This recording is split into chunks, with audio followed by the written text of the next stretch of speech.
Check it out. Thank you. Yeah, that's okay.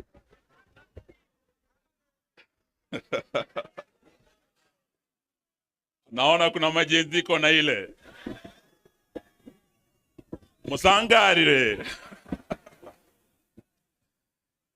Rigiji mwenyewe ako hapa atawapa hiyo story.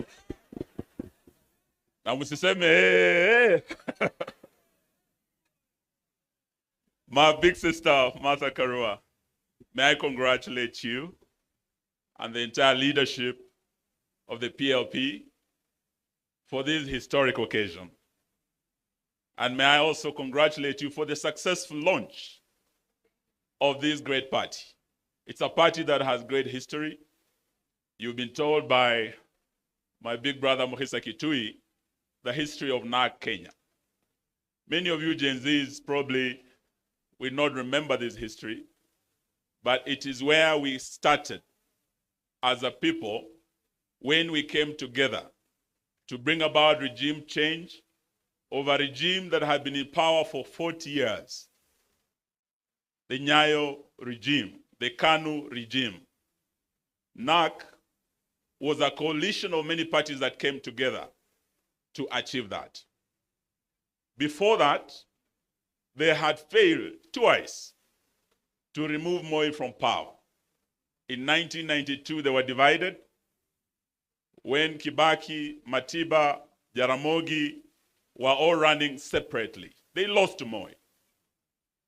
In 1997, wakati marehemu Wamalwa kijana, Bi Charity Ngilu, Raila Amolo Odinga na wengine walisimama kura, walipoteza tena 1997, Moi akipata 36% of the vote. So almost 70% of Kenyans rejected him.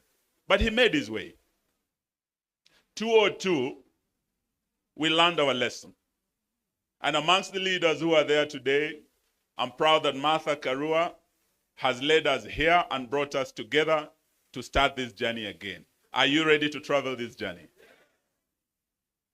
Amongst those who are there with my big sister Martha, we had His Excellency Stephen Kalonzo Musyoka. We had Dr. Mohisa Kitui. This was the team that came under NARC with Kibaki and Wamalwa, and they were able to form the government that brought a lot of change, that transformed lives, that gave us a new constitution in 2010, that gave us Vision 2030, that has guided our national development for all these years.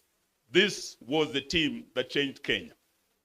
So when Martha Karua invited us here today and gave us two words, unite and PLP, unite. Those are two very critical issues I want you to remember today, because it's as a result of that unity that change was achieved in Kenya. Without unity, we will not be able to succeed. And wanasema ukarimu huanzia nyumbani, vile vile umoja huanzia wapi? Nyumbani. So Martha Karua has not just told us empty words. Leo tukiwa hapa, she has led by example. Yeye amekaa na ndugu yake Rigiji. Hawa wawili were rivals in the last election. Hawa walikuwa running mates. Moja wa Kasongo, mwingine wa baba. Leo wamesema wanakuja pamoja, mmoja akiwa baba wa mlima, mwingine akiwa mama wa. So Martha, you have led by example. Having Rigiji here, going to his home, and I'm told you've been Wamunyoro to bring the mountain together. You have led by example. We congratulate you and we're terribly proud of you.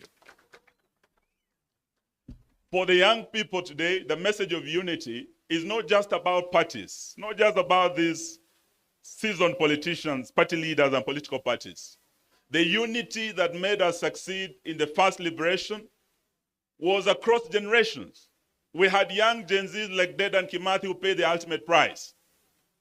But we had old men like Jomo Kenyatta who came together and formed the first government. That was the first liberation. In the second liberation, we had young Turks like Mohisa Kitui, James Orengo. They were very young. But they were able to come together with seasoned old guards like Jaramogi, Masinde Muliro. That is how we were able to remove Moi from power. Today, as we talk about unity, we want unity of not just political leaders. We want unity of all leaders, young and old. And today we invite you, the Gen Zs, because you are the game changers in the journey ahead of us. Musiseme hamutaki kufanya na hawa wazee. Hamutaki wanasiasa. Ya kwamba you are leaderless, you are fearless. Today we want to tell you, kidole kimoja hakui chawa. Our unity, the seasoned politicians, the Gen Zs, the millennials, civil society, the church will make sure that we send William Ruto back home to Sugoi. Are you ready to unite with us? Sisi tuko tayari. Mwisho, there is the issue of liberty. To liberate, Martin Luther King once said, freedom or liberty is never given by the oppressor. It must be demanded by the oppressed. So when we are talking about liberty, about liberating our country, we must know that William Ruto will not hand over power, will not give us time to liberate this country. We must demand and make him go home to Sugoi. So that is why we're here today. And we start by saying that as leaders, what I see here is a team that is capable of leading this country. Martha Karua is eminently qualified to be the 6th President of the Republic of Kenya. Stephen Kalonzo is qualified to be the 6th. Gachagua is qualified. Wamalwa, hata huyu Morara, he's qualified. Hata Gen Z pia, you are qualified to lead this country. Lakini leo nataka niwaambie ya kwamba sisi sote hatuwezi tukaongoza mara moja. At different times we may lead, but there'll only be one president at a time. Leo nataka niseme kama Eugene wa Malwa, if I'm honored to be that flag bearer, I will not let you down.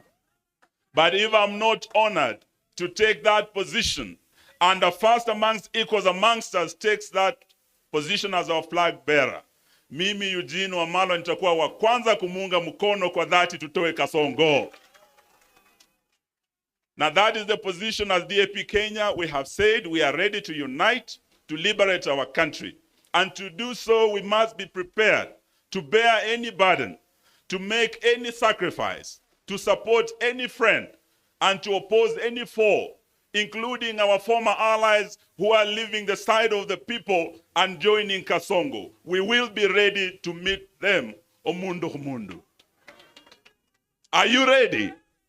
Are you ready? So today, that is the position we want to say. And as my good teacher, Professor Kibwana, has said, if the Gen Zs who started the liberation on the 25th of June were able to sacrifice, they were able to pay the ultimate price, who are we not to sacrifice? Even if it means that sacrifice will be of our ambitions to be president, even if that sacrifice would be to make way for others. Today, we want to say that we are ready for that. So sitaki niseme mengi, nataka niseme ya kwamba liberation. Why are we saying we want to liberate our country? Because our country has broken down. We have a broken government. Today is the 9th day clinicians are on strike. Today, doctors are starting their strike. We were with head teachers yesterday. Capitation is not coming to our schools. Walimu wanalia, wanafunzi wa university wanalia help. Na najua makomre ni mko hapa. Magavana wanalia sababu devolution as we speak. Ile disbursement ya devolution haikuji on time. And William Ruto is an existential threat to our devolution program. So we must liberate our country from the existential threat to democracy. Ambayo anataka kuwa multi-party democracy. Existential threat to devolution. Ambayo anataka kuwa devolution. So that is why we are here today. To unite, to work together as one team, to ensure that on the 10th of August, 2027, Kasongo asonge aende wapi? Atoke State House asonge wapi? No. Sahau ile medu alisema, asonge from State House asonge wapi? Naivasha. Kutoka Naivasha asonge wapi? Kutoka Nakuru asonge wapi? Kutoka Eldoret asonge wapi? Aende asiende? Kasongo asonge asisonge. Asante, Mungu awabariki. Thank you very much, Honorable Eugene.